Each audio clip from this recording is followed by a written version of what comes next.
Hello guys, welcome back to my channel, and today's video we're gonna be showing you yung travel natin or yung trip natin on the north. On the way po tayo niyan sa may Manaoag Church to say prayer, thanksgiving and mass offering.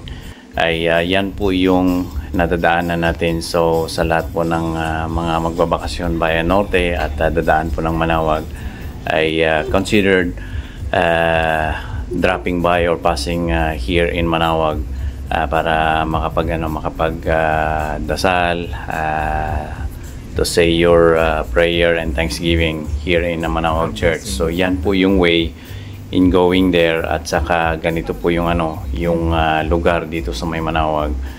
Maganda at talagang maliwalas po yung yung pagbabiyahe. At medyo malawak po yung kalsada. So yan ay nasa Manaoag area na po kami niyan. At yan po yung makikita nyo pagpunta nyo doon.